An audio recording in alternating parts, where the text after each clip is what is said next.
You know, and I remember telling my dad, like, hey Dad, this event's like, I'd use part of my credit card, part of my dad's credit card, just to pay for tickets to go to events. He thought I was crazy. I forgot these guys don't want me to stand so close to me. They're afraid I might get COVID, so I gotta stand back here. There we go. Actually, it's a noise issue. I've had COVID twice, so you can't probably get it from me, and I'm vaccinated. Anyway, here we go. So, I think the video itself, I want to start out by saying one thing to you. When I go to those events, I would get intimidated by the speakers. Because, you know, they're really good at talking, some of them in pretty good shape, custom suits, you know, and to me, the power of a speaker should be like, hey, I'm kind of a dipshit, and you can do what I've done. To me, that's what ought to be the message, and in my case, it could not be more true. John Maxwell speaks tomorrow. He's actually a smart, sophisticated man. Me, not so much. So, I want to get all that out of the way because I want to be able to help you. And then I want to take you through the things that I actually did to build the businesses. The good news for you is I'm actually one of the real speakers, meaning I've built lots of different businesses in lots of different industries. From construction, to real estate, to finance, to tech, to food, to retail, to medical, to chocolate. So I've got all kinds of different businesses. And I've actually built coaching groups and built a bunch of other stuff. Bought, sold a bunch of apartment buildings. So I know a little bit about a lot of different businesses. And I've been able to accumulate a pretty significant net worth. I'm going to spend 1 minute on that, and the rest of the hour is about what a dope I am. But I have been able to accumulate hundreds of millions of dollars of net worth. Not a lot of people that have hundreds of millions of dollars of net worth speak. Most of the people speaking are teaching you how to make money on stuff they've never done before.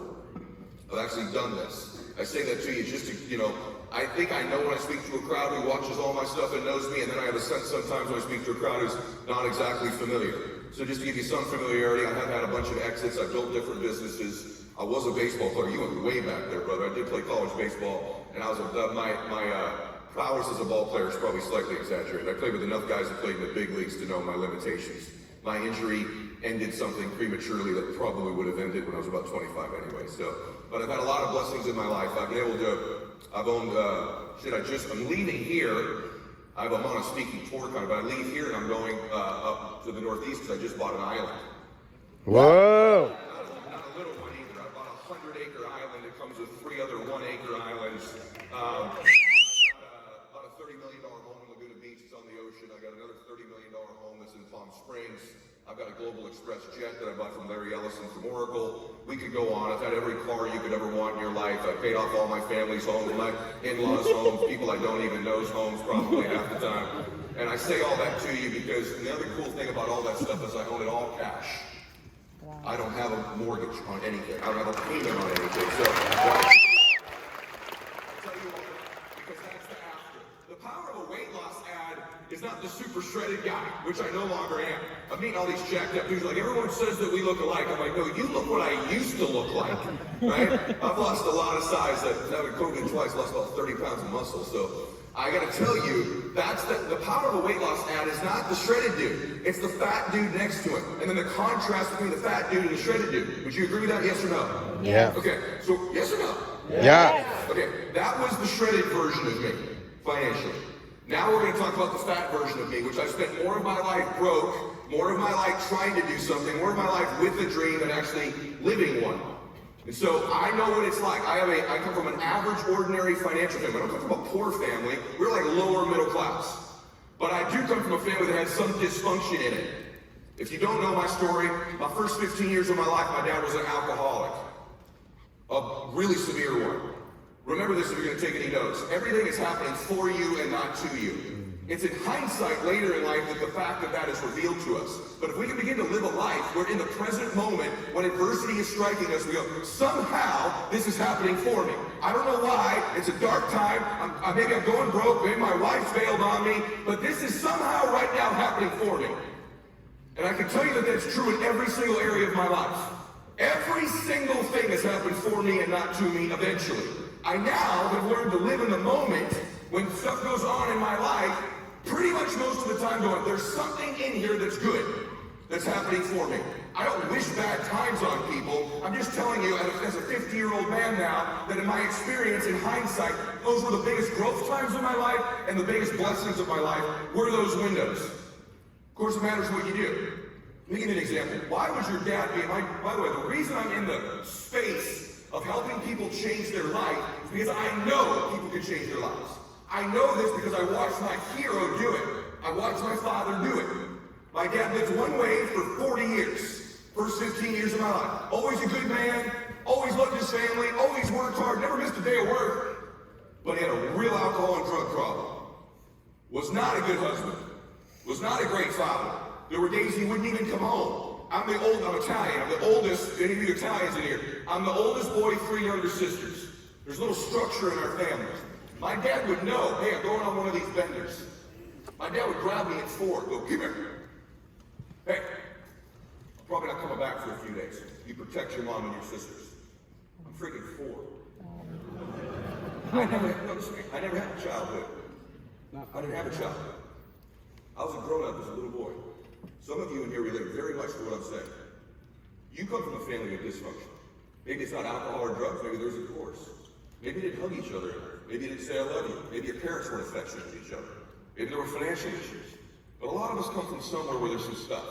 Mine's this. Loving dad, amazing mom, great family, good people, but we had this. To the point, guys, let me tell you, I am great at reading people.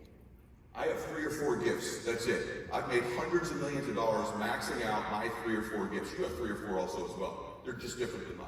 It could be your humor, your intellect, your math skills, your problem solving, your beauty, your ability to be resilient, stay calm, your touch, whatever it is, okay? Your visual, your high standards when you do work, your ability to negotiate deals, whatever it might be, your ability to persuade. I got my 3 or 4, you got your 3 or 4. Happy people identify what their gifts are and then use them in the service of other people the rest of their life. That's a happy person.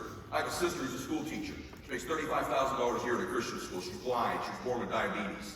She's blind. She's rich. She's rich because her gifts are to teach, to nurture children, to give, to be kind. She uses her gifts in the service of other people. She's equally as rich as I am with hundreds of millions of dollars in the bank. You, if you want to be happier, which is why you're really here, by the way, not just to make more money, if you want to be happier, you will identify what those gifts are and you'll begin to use them even more in the service of other people. The reason I'm great at reading people is I had to read my old man starting at 4 years old.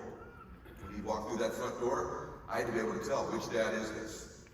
Now, I didn't know it, but my dad coming through that door drunk was happening for me, not to me. It didn't look like it at the time when he'd come in and maybe get a little aggressive. But I was learning to read that dude. What's his eyes look like? How's he walking? How's he talking? How long does it take him to take his jacket off? I'm talking 4 or 5 years old. I knew by the sound of the key in the door which dad was coming through. Who went right in real smoothly, opened the door, Dad Silver was a little struggle, I knew. That began the process of me being present and reading people. It's my greatest gift.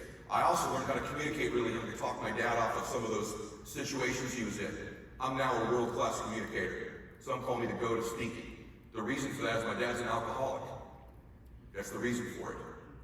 Furthermore, I got into the business world through my dad's drinking. My dad finally got sober, so I know people can change their life. My dad spent the next 30 years of his life helping other people get sober, lived an amazing life, 35 years of sobriety actually, and he became my hero. I watched this man change from being one person into another and completely living a rich life. Every single one of you in here could decide at this event that this hour changed your life. You know what? I'm going to step into, even if I'm already doing well, maybe you are struggling with something you need to get rid of, but even if you are, I'm going to step into a legitimate, better version of me as a man, as a woman, than I was before I got here, because I can decide to do that at any point. You don't have to be an alcoholic. You don't have to get sober to do that. You have to make regular decisions to get better.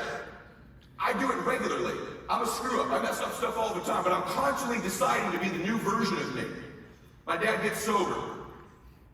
Comes home. I now have that baseball career end.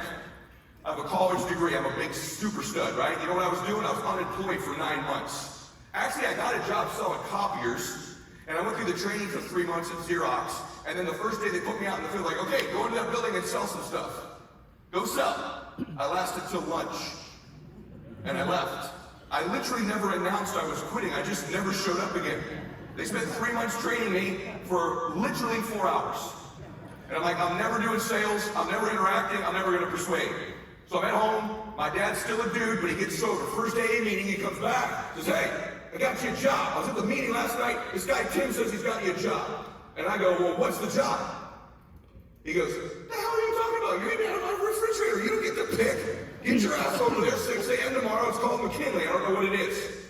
I'm like, well, am I qualified to do it? He's like, I have no idea. Get your ass there. Stop eating my food.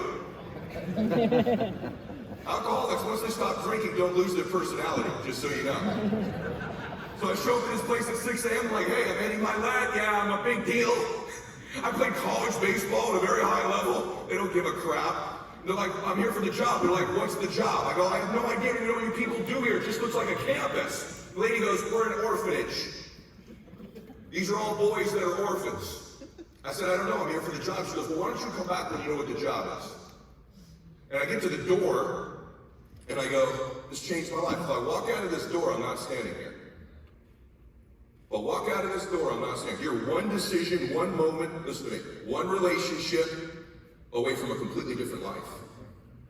Let me say it to you again. You are one moment, one client, one relationship, one meeting, one decision, one conversation, one anything away from a totally different life. I'm at the door, and I go, well, the guy's name is Tim. And she goes, there's several Tims here, son. And I go, well, I'm getting chills. They haven't told us in a while. I said, well, he was at an AA meeting with my dad last night. She goes, oh, drunk Tim. That's Cottage 8. Show me Cottage 8. And I walked into Cottage 8. There were 15 boys in there, 8 to 10 years old. Right when I walked in, the room stopped. They all turned and looked right at me. Bam! Looked right at me. They were getting ready for school that day. My boys were either molested by their family, mom and dad were incarcerated, or they were dead. And my life changed in that moment, because the first time in my life became instantly about serving other people, about contributing to other people. I was completely unqualified to be there. I was completely unqualified. I'm not a psychologist. I didn't have any children of my own. I didn't have any brothers. Isn't that interesting? See, here's the interesting thing. God does not call the qualified. He qualifies the called. He qualified me because I was called. Those boys I could relate to in a way that most people couldn't. They have the eyes that you come from when you come from a family that's a little screwed up. We just want to be loved. This is what I'm about to tell you, roofing contractor dude. Those boys just wanted to be loved, cared for, believed in, someone to help them, how to live a little bit better. I fell in love with that. I took them trick or treat. I was there when they opened their presents. I walked them to school every day. I picked them up from school. I was there when the girls said no to them at the dance. I was there for Thanksgiving when their uncle was supposed to come pick them up and he no-showed. They had turkey with me and the other boys. And it changed my life. Starting to serve these boys, I fell in love with them. Oh my God, this money, fame thing, that's cool. But this I won't ever get sick of. This I will never get tired of. You know what I found out is I went out, is when I was working there at $6 an hour, is when I got recruited into a financial firm, but ultimately became the first business that I built. I made hundreds of millions of dollars there. And the reason I made hundreds of millions of dollars there is I went into business different than I would have had I not been there. And here's how I went into business. Listen to me. You know what I found out? It's not just my boys that wanted that. Every human being you meet wants you, listen to me, to love them, care about them, believe in them, and just help them. And if you can come from that intention all the time, when you're negotiating a deal, when you're pitching a contract, when you're pitching a general, when you're doing a deal, when you're doing a whole house, I don't give a crap what it is. Believe it or not, that person wants an intention for you. I love you, man. I care about you. I believe in you. I'm here to help you. And I've done every single thing, every person I've tried to approach in my life and business, not always comes from that perspective. You know what I want? People ask me, how do you have all these famous friends?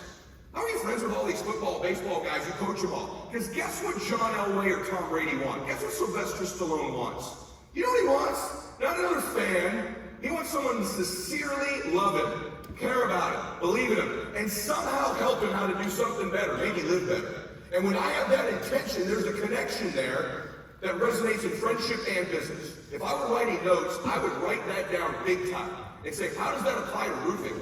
Massively, it applies to roofing. Let me show you something. I'm gonna skip through some stuff. You wanna know, I wish I probably had time to tell you this story. I do. Let me tell you this really quickly.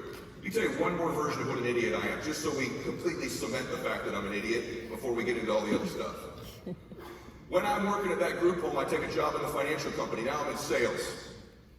And I'm starting to think, hey, I'm 21, 22 years old. I'm selling financial services. People need to think I'm a big deal. I can't be driving around in my Honda CRX. I have a Honda CRX at the time. Anybody old enough for Honda CRXs? Cool. I was one of those really special ones that didn't have a passenger seat because I parked it at a college one night for an appointment. Someone stole my passenger seat. Not the car. You know how specific your needs are? To be like, I got a Honda CRX with a really nice passenger seat. Some mother stole my passenger seat, so it was a rock. So when I would be training agents driving them to appointments, I'd be driving my little Honda, and they'd be sitting on a rock with a seatbelt on. And I figured out after a while, these people are not incredibly impressed with me. I need to be driving a Mercedes. I need a damn Benz. That's what impressed me. If I rolled up to their house, and if you found out, actually that wasn't true, they were more skeptical of somebody with something really nice. I should have just get my Honda. They would have trusted me. But I gotta find a Benz. So I looked through the penny saver. Back in the day, there was a penny saver. All these convertible Mercedes were about 50, 60 grand. There's one there for 5,000 bucks. It kind of caught my eye. I read it. It says Mercedes-Benz 500 SL. Kinda. Kinda. Read a little further. It's a kit car. What's a kit car? I've never heard of this. I'm so old. I'm thinking of Knight Rider. Like it's Kit. If you remember that show, right? I'm like, that's pretty cool. Let's talk to you. $5 grand. It turns out no, a kit car is actually, this was a Chrysler LeBaron, and what they do is they weld on a Mercedes body to a Chrysler LeBaron. Anybody ever heard of this before? Yes or no? It's, the fact that you know this means you are probably as dumb as I am. So this is a true story. I'm like, well, no one will know, except the LeBaron's about a foot longer than a Benz. The back seat is actually bigger, but who cares, right? So I'm like, I think that's a pretty good deal. So I get down there and go, look, I know it's a kit car lady. I meet her. It's in Dana Point. I'm pretty sure there was some methamphetamine involved in her world. Let's just put it mildly when I met her. And I'm like, look, tell me about your kit car here. She's like, well, it's a kit car, as you know, Mercedes body on a Chrysler. I'm like, yeah, everybody knows that. Sure. Never heard of this in my life. She's like, I'll just be out front with you. The heater blows regularly. The air conditioning doesn't work. You probably never want to have someone inside the car. But on the outside, like 80% of the people don't know it's not a Mercedes. Actually, let's just see. Let me ask you a question. There's the ad for it. Which one's the real one? One of those is my actual car. Is it that one or that one? Left or right? What do you think? Which one's the real Mercedes? Can you tell? Right? Everybody says right? Wrong? You're right. Kidding. So there's my car. It's 89 Chrysler LeBaron. You can pull that back, guys. Pull the PowerPoint down. There's a little hitch with this kit car. This, you can pull that PowerPoint down, guys, the screen. This one was not welded together. What? It was Velcro together. What? That's a true story. So when you see me on Instagram, guys, pull my PowerPoint down, please, off the screen if you can. Now I'm going to distract them back there because they're not listening to me. So when you would see me on Instagram now, like stepping on my Global Express jet, which is $40 million, I want you to be thinking about, can you guys take that down? Hey man, we're giving a speech out here. Can you take that down? We got you. We got you. You're awesome. You're gonna go tell. When you do that, I want you to be thinking about my kit car. Let me tell you what, this scene that I'm about to describe to you has played out over 150 times in my life. This car, if you pull up to a stoplight too soon, short, the front headlight would fly out into the intersection. So more than 100 times, I personally, if there was Instagram and phones then, I would be very viral. Because I would pull up, stop, headlight out into the intersection.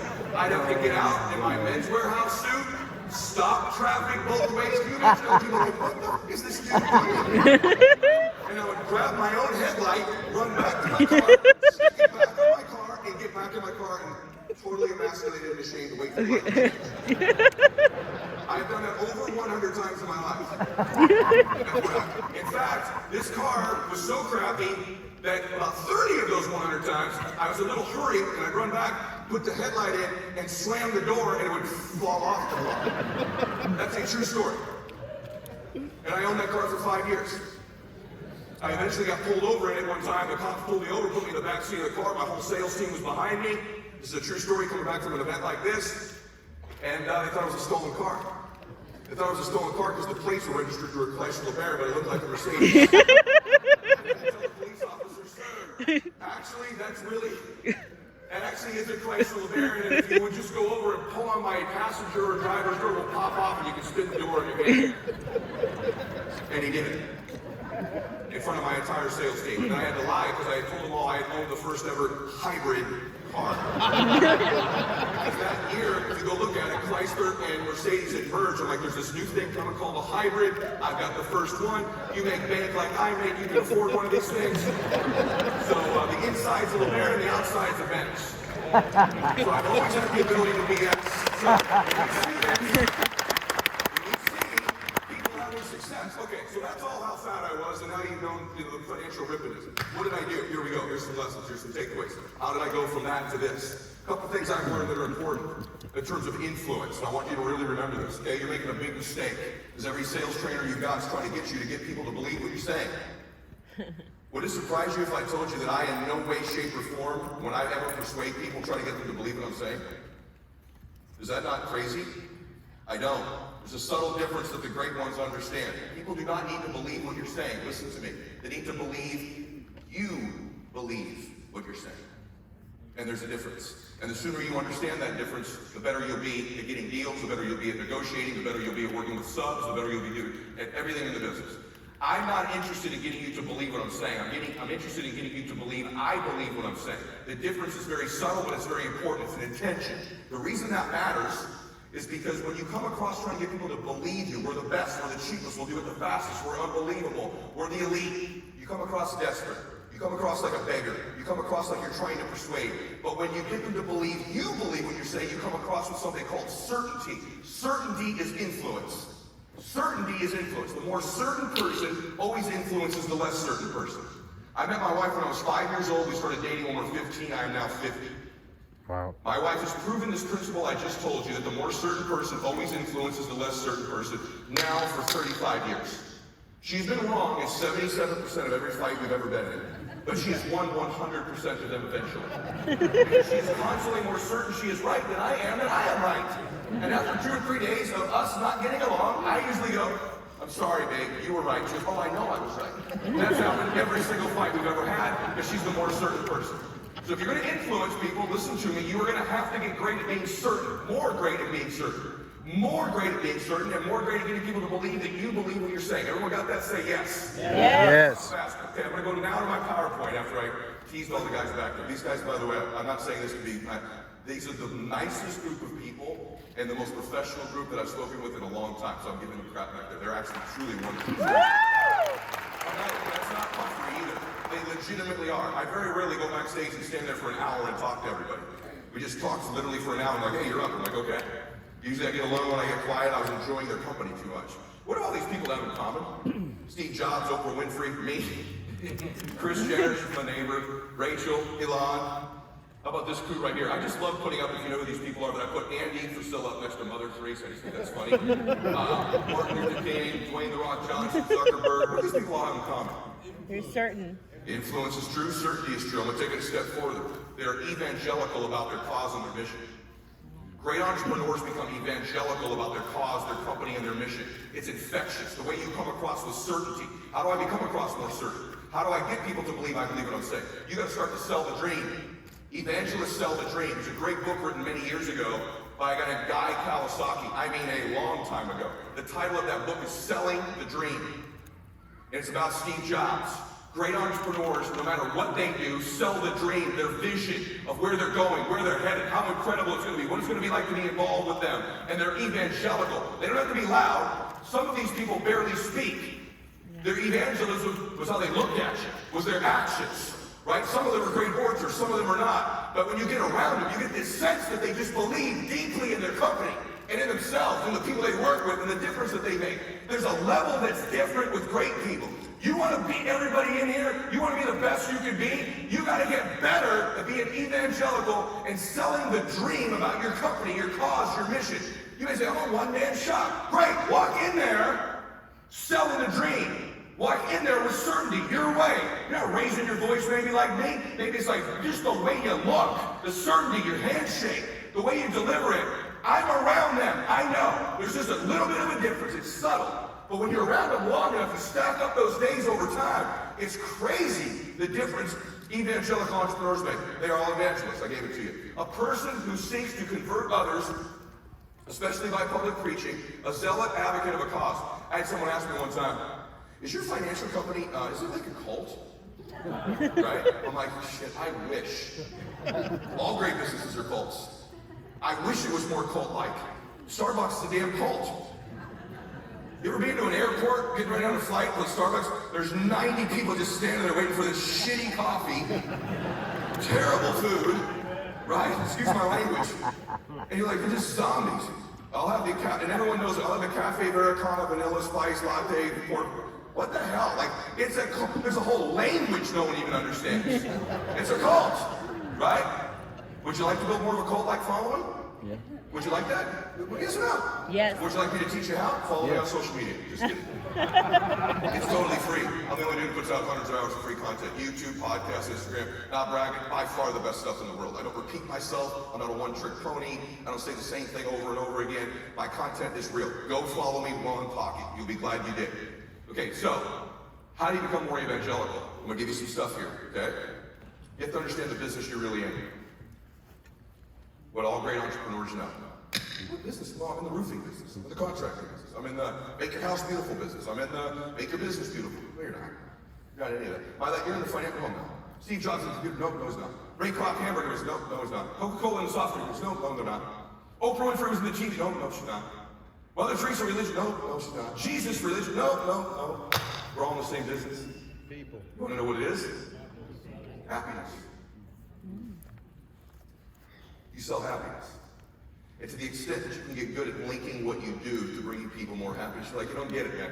I sub under contractors, they just want the roof done. No, you'd be better if you could get them to go, hey man, doing it with me, it should be a happier experience. You'll be happier when it's done, you'll be happier with happiness. Let me prove it to you.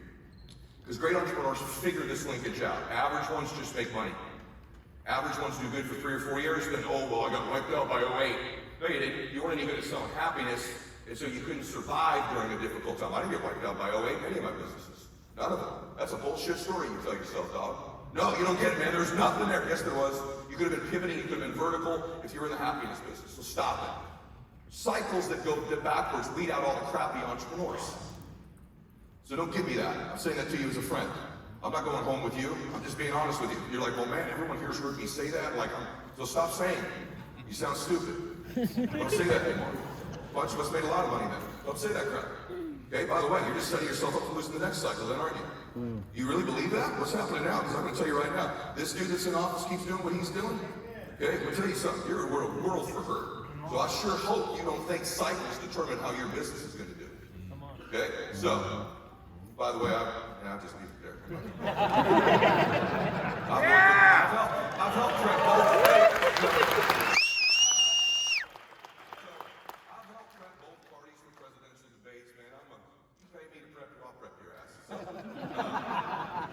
And by the way, let me prove something to you. Watch this. Ronald Reagan versus Jimmy Carter. Who's better at selling happiness? Reagan. Reagan. How about Reagan Mondale? How about Clinton and who was he? McCain. Go ahead, McCain. Was it McCain? Clinton and Clinton and Dukakis. Right? How about George Bush, Al Gore? How about Barack Obama and John McCain? Isn't that interesting? Obama. Yeah. How about Trump? Better selling, make America great again. Better selling the dream. Problem is, we're in the middle of a pandemic the second time. This one was like, who can I scare more? Yeah. But typically, the people that get elected are the better ones at selling happiness. Yeah. Yeah. Jesus Christ was the best ever at selling happiness. He calls it heaven. Here's a set of stuff. You do it. You accept me. Blah, blah, blah. If I say blah, blah, blah as a Christian, you get heaven. The ultimate message of Christianity is happiness. So that's the ultimate message. Let me give it to you really quick so you get it.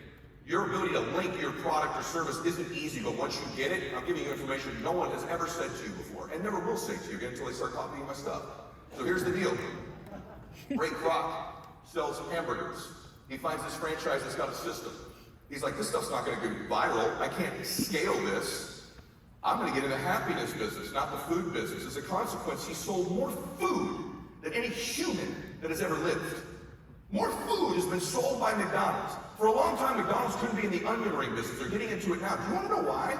Because their distribution was so big, there weren't enough onion farms in the freaking world to supply their distribution. Why? He ain't in the food business. All these other a-holes he was competing against were in the food business. All you roofers are in the roofing business. A couple of you get in the happiness business. You're gonna crush everybody. In fact, he got so good at it, he goes, you know what? I'm gonna have a mascot for a hamburger stand. Who has a mascot? What's the mascot? It's called a clown.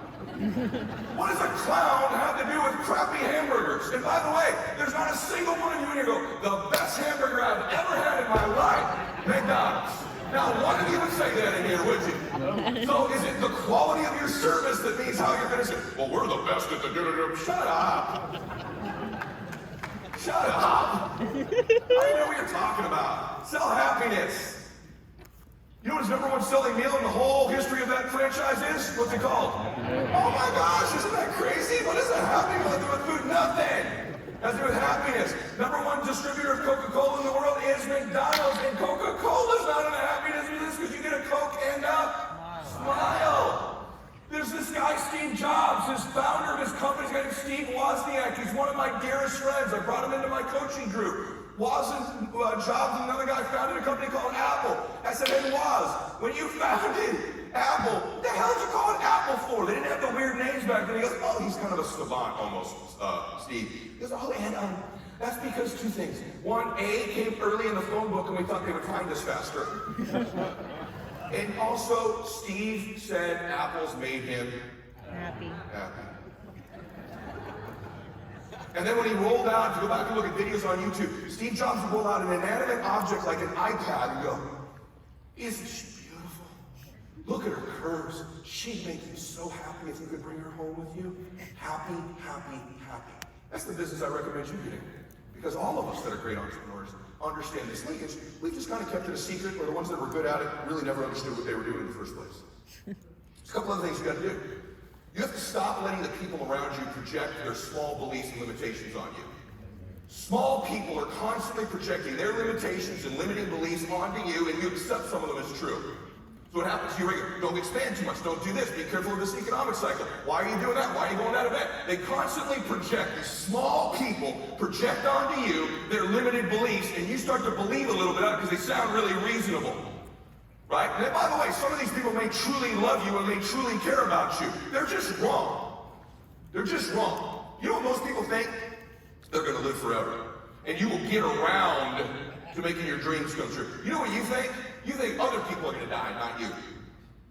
That's how you live your life. I'll get around to it. I'll get around to it. They can project this. You keep people around you that don't serve you, that don't share your culture, don't share your values, don't stretch your thinking. I'm a product of constantly adding people to my peer group who change the way I think.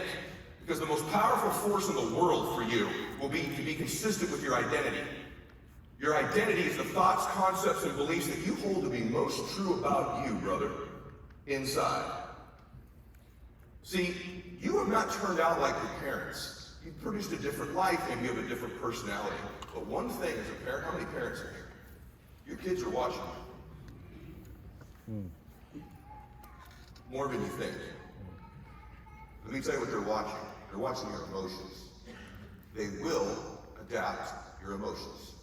So they can produce a great external life, but if you're a worrier, if you're quick to anger, if you stress out, if you don't have a lot of bliss, a lot of joy, they'll build a different life and have a different personality, but they will find a way to get those emotions that you taught them.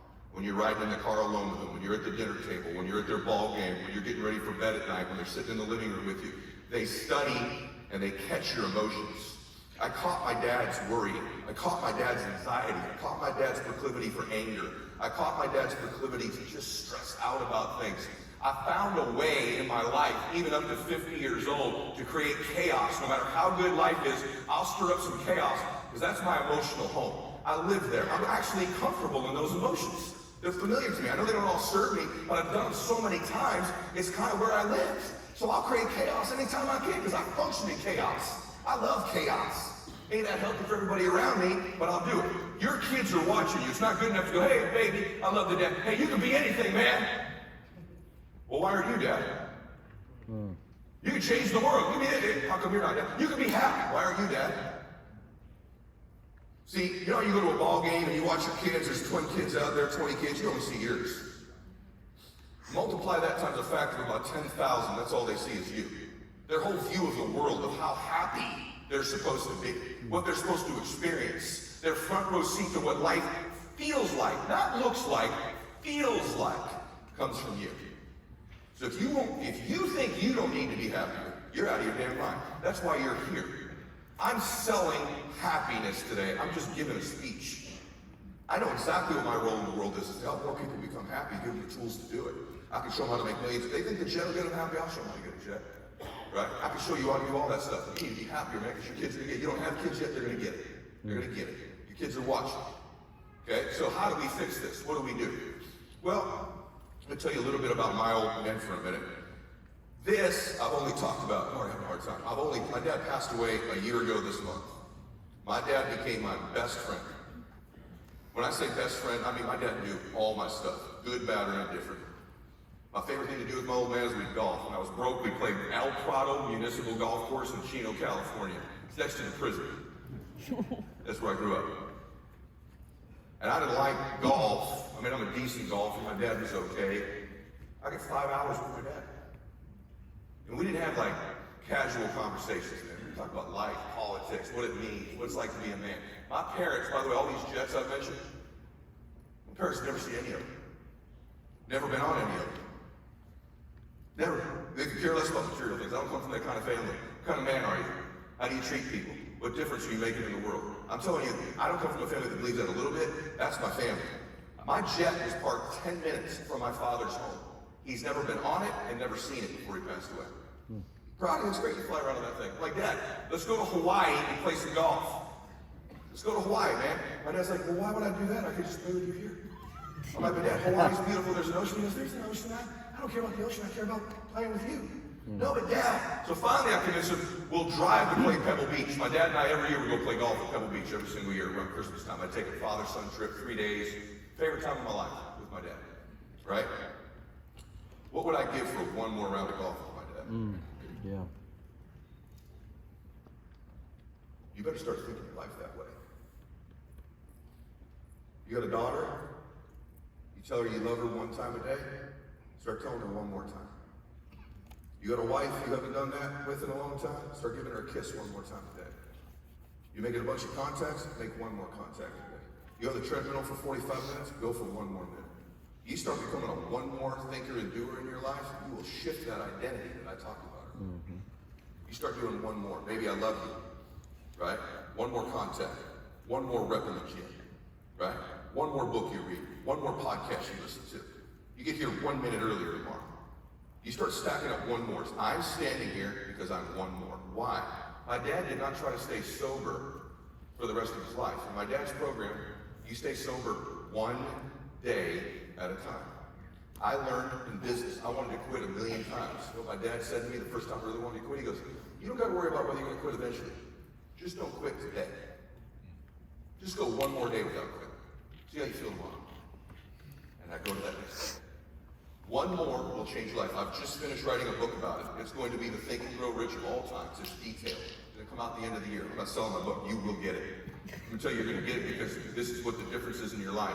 You're going to be consistent. Your identity is like a thermostat sitting in the wall in this building. It sets the temperature of your life. You're going to be very close to it. If you financially are a 75-degree or of happiness, let's just say, 75 degrees, and you heat your life up, as this is going, man. It's 80, it's 85, it's 90. We're so busy we can't even get materials. You can't even believe it. It's 95, it's 100, 110. I can't even find good people to work for me right now. It's just crazy. I can do 24 projects. You know that time in your life, right? It's 110, it's 120. But you stay here 75 degrees of identity, you will find a way eventually to cool your life back down and turn the air conditioner on 2, 3, 4 years later. And you're right back where you were before. No, it was a turn down in the market. You turn the air conditioners on, man. You turn the air conditioners on. You ever see someone get in really good shape? Man, they lost 30 pounds, they lost 40 pounds, but they're still a 75 degree of fitness. 3 years later, they put it all back on, plus 10 more. In your relationships in your life, it's blissful, it's amazing in the beginning, it's the dream relationship of my life. You found a way to cool it back down, didn't you? That identity is the invisible force that guides your entire life. To the extent that you can work on that identity as you work on your skills. So I've told you the skills, the influence, the certainty, the happiness, all of that stuff, the evangelical cause, all of it. That's the skill side. The other side is your identity internally must increase to do it. That changes by being a one more thinker and doer and by who you're around. These 4 or 5 people you're around, I'm working on the faith part of my life. It's the area of the life that I'm the most fascinated with right now. I've always worked on it. I feel like I'm a pretty good man of faith. I try to be a good man. Still screw up all the time. I've already cussed a couple times today. I'm going to cuss in a minute. But the bottom line is that, listen, I've surrounded myself, as you start to look at my show, with men of tremendous faith. Because they live at 120 degrees. I'm living at 75 through proximity. They'll get me to about 110.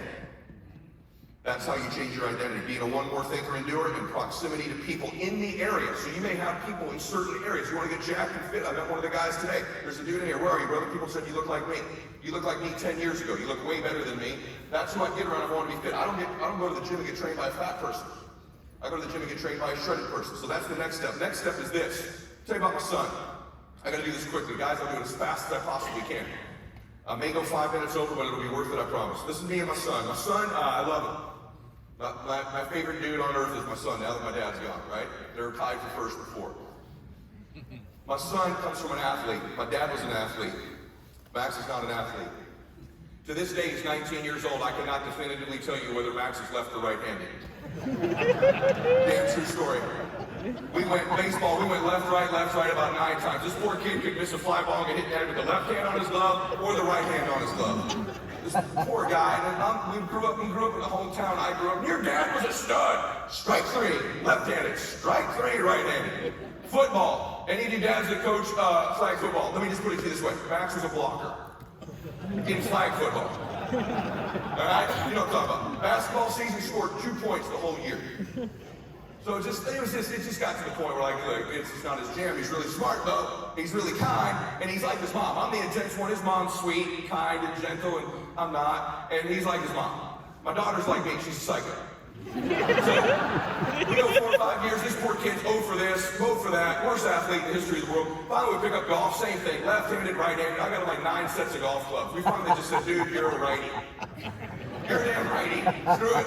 We move out to the desert. Where we moved was where all the professional players, a lot of them live, and their kids. The tour Max was playing on, I signed him up to play on this tour. It's called U.S. Kids. I did it because it would give me 5 hours in my busy schedule with my son every week. I caddy, he plays.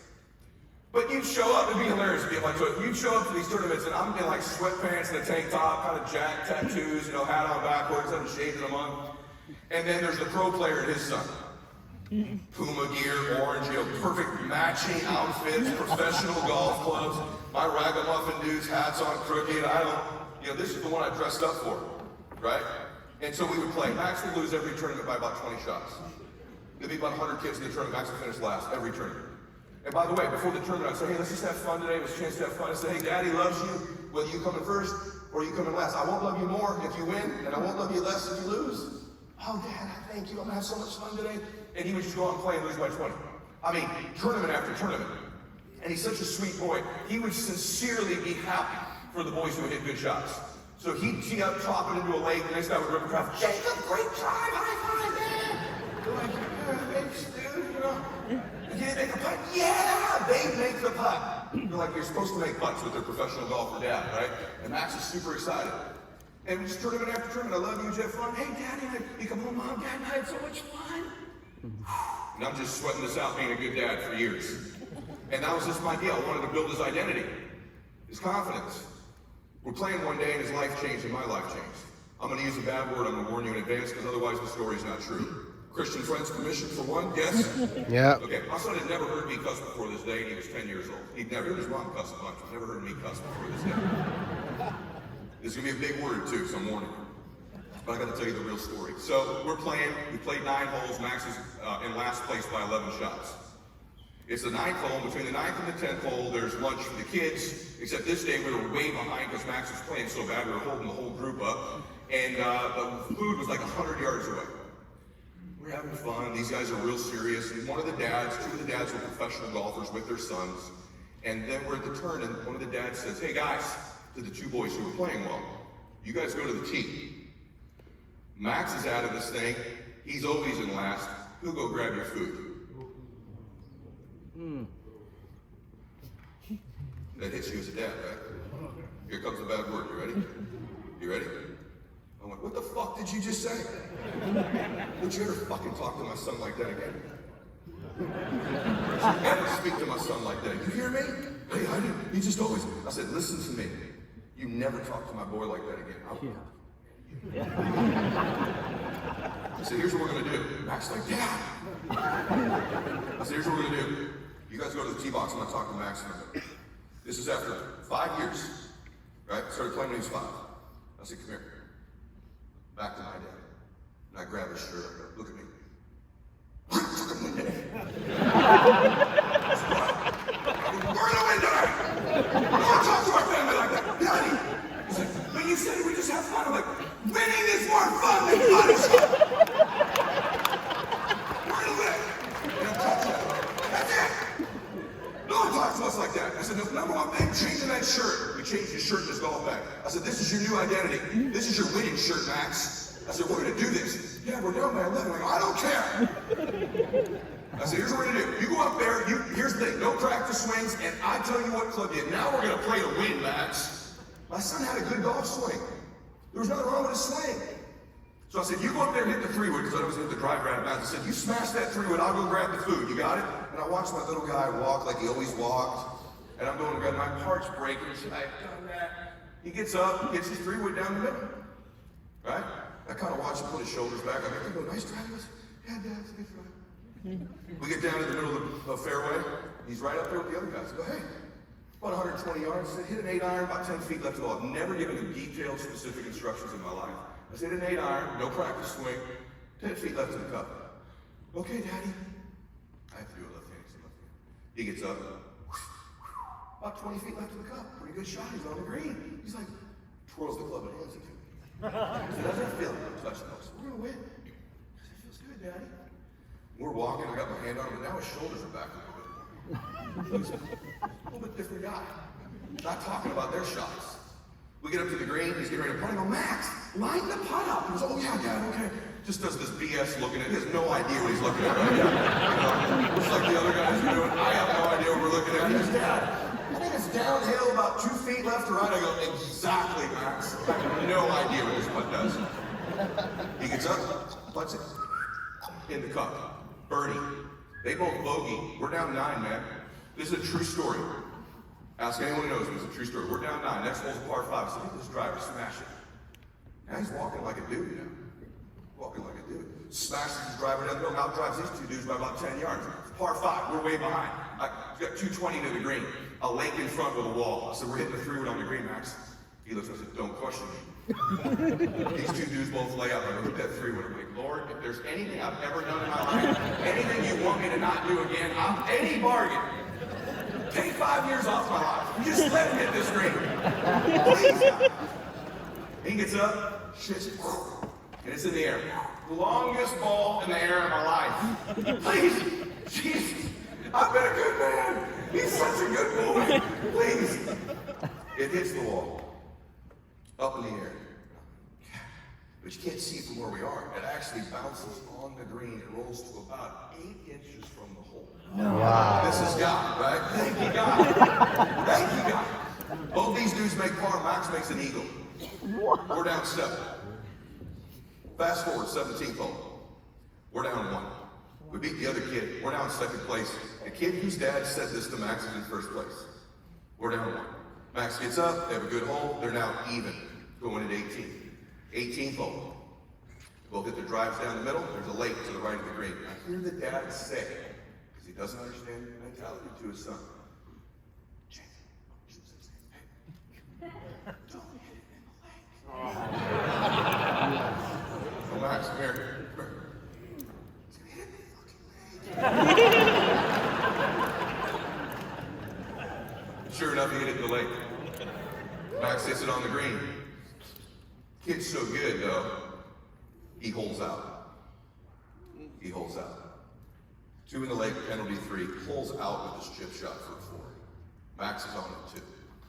Right? I go, hey, Max, all we gotta do is 2-putt this thing to go to a playoff. Stupidest thing you could ever say.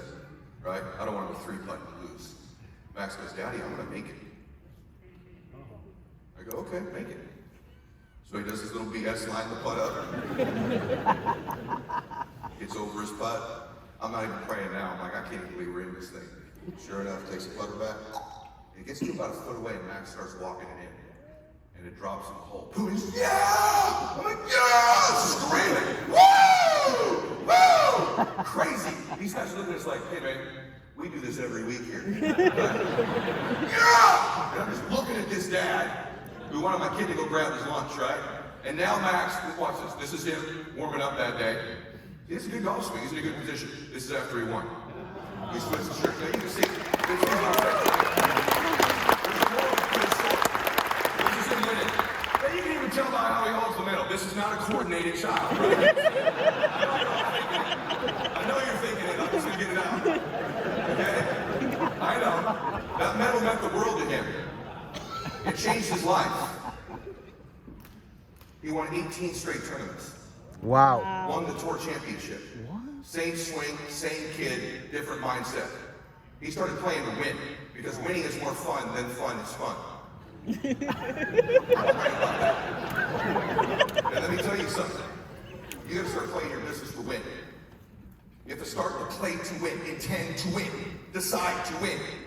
Once that intention happens, once it's definitive, once you call that shot, once you're certain about it, different ideas, concepts, theories, certainty come to you that's different before you do it. That is not rah-rah. I've proven this with the professional athletes I work with. I work with some of the top athletes in about every single sport. Right before I came here tonight, I was working with one of my UFC guys. Right before I came here. Tomorrow, I'm with one of my boxers. I do the same thing. What do you do with your athletes? Confidence, visualization, ingraining it into their body, self-talk. I do it all. I do it with my kid. This is us a little later. He's growing up a little bit. Shot 64, won that day. This is now us about a year ago in Cabo. He's grown just a little bit. Since that photo, he signed a college golf scholarship. He won yesterday. He won yesterday. He's playing college golf and winning. Since that photo of me and him, by the way, he's lost 80 pounds. Because once he changed his decision to go play college golf, he's like, I gotta get fit. He lost 80 pounds his freshman year. Most freshmen go there, party, drink, gain weight. He loses 80 and he's shredded now. Why? Because he's got the mental habits of winning. He knows the recipe and he knows the formula now. He gets it. He gets the things that I teach. He gets the things that he's completely changed his life. If he can do that in golf, you can do that in your business. Amen? Yes or no? Amen. Okay. I'm very proud of that. I don't say that. I don't just remember that. Remember the decision to win. Forget my kid, forget me. The decision to win. You decide you're going to win. It's something that's intentional. You don't back into being a multimillionaire and staying there. I have far more friends who used to be rich than currently are. Getting rich is hard. Staying wealthy year after year after year is a different mindset altogether. And the dudes with the gray in their hair here are nodding with me as I say it. Because they know exactly, you've been around more than about 5 or 8 years in business, you've seen about everything, haven't you? And if you don't live by these principles consistently, that air conditioner is going to turn its ass on. It's going to turn on. But if you do these things, you can ride out. I'm not saying there aren't down cycles, of course there are. People aren't building homes. I get all that. There's a way to win in those moments. People win in every moment if you have this mindset. Last thing I want to tell you about is my dad. I talked about him in the beginning. That's me and my old man. This is the one that's going to be hard for me, but I'm going to do it because you need to know this. That's me and my dad. That's me at my wedding with my dad. Pretty good looking dude, huh? Pretty good looking dude. When I was 15, my dad came to talk about my dad. When I was 15, my dad came to me for about the 6th time. He pulled over. I've only seen my dad cry one time in my life. It was this day. We're going to one of my Little League games. I could see something was bugging him. We were in a Carl's Jr. drive-thru to get me breakfast before the game. I could tell he was being quiet, unlike my dad. We get out of there. He goes, let's park and eat, which we never did. We park the car in the parking lot. I eat. He's still not talking. He's quiet. And I look, and I could see in the profile of my dad, I could see water coming out of my dad's eyes. This is a little dude. I was real small guy. He goes, hey, I'm going to try to quit drinking one more time. He said, I'm going to do this. I said, well, that's great, Daddy. I said, what would be different this time? And he goes, I'm going to lose my family. Your mom's told me that this is it. And You deserve the father that I can be. Your sisters deserve a daddy that they're worthy of. And your mom should have a husband that's as great as she is. I've got bigger reasons this time. So I'm gonna go away. When I come back, I'm never drinking. He came back about a week later. I said, are you gonna do this? He goes, yeah, one day at a time. All these business philosophies I have come from that dude. I watched him live it. Became my best friend. I spoke last week to about 20,000 people, big arena. I was excited. As I was walking off the stage, I got to the end of the stage. There's a round stage. I got to about right here, and I went, can't wait to call my dad. Can't wait to tell him about this. I called my dad. Anything good or bad happened. Any advice to me? People, who do you call? Tony Robbins? You call Brady? You call Elway? I call my dad. My dad's my advisor. One dude. And by the time I got to the steps at the bottom, I realized I can't call my dad. I forgot. What would I give for one more phone call? What if you started to live your life like you had one more day? What if you started to live like this is one last meeting, one last time with your wife, one last dinner with friends tonight, right? One last conversation, one last sales call, one last roof, one last deal you're doing. How would that change you? This picture was taken, I'm Edward III, just to give you background. That's Papa, that's Edward Sr. He, by the way, landed on the beaches of Normandy on D-Day. He's a stud. That's my dad when he was still drinking, and that's me. A week after that picture was taken, Papa passed away. And I remember thinking, I was sad because he was my hero at the time. I remember thinking, wow, Dad moves into his seat, and I move over to Dad's. It occurs to you, I'm next in line. Like a flicker, man. Papa was gone a week later. This is me and my dad golfing. That day we played golf, my dad was coughing a lot. And we're both dudes. I'm like, hey, get your ass out of the car, get your shot, let's go. He's like, yeah, what's wrong with me? Found out a week later he had liposarcoma, like cancer. My dad had a tumor the size of a football in his chest for 3 years, he didn't know it. So we removed that, and that started a 9-year battle of chemo, radiation, proton therapy, surgery, chemo, radiation, proton therapy. This is my dad getting sick. I'll show you these personal pictures. I want you to think about your family. That's my dad. He started to get sick. Still my buddy. Still my best friend. You can see it, can't you? This is a year later. Can you see it? We're losing him. The blessing of this is I knew I was losing him. So every meeting could be my last meeting. Every conversation could be my last call. I thought this might be one more. Old days, the phone would ring, I'm like, I'll call back. Now I'll pick it up. And I'm losing my dad. Never complaining, never nothing. But at any moment, it could be my dad's last breath, his last day. This is my dad in the hospital during COVID, 5 days before he passed away. Alone. Couldn't go in to see him. Slept in the parking lot of the hotel, of the hospital, every night in my car. Every night, my dad's up there by himself. Couldn't see family. Could only talk on the phone. And my dad couldn't breathe, so he could barely talk. My dad has my voice. That dude's voice. Now my dad talks like this.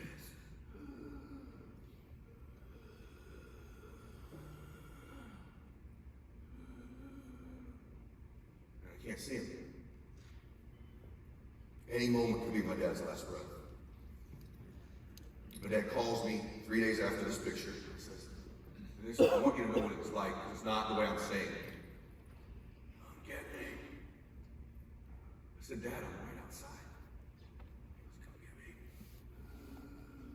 He's down to about 20 breaths in. I said, nope, we'll get you another steroid shot. You're going to come back again. One more steroid shot, Dad. Doing my thing.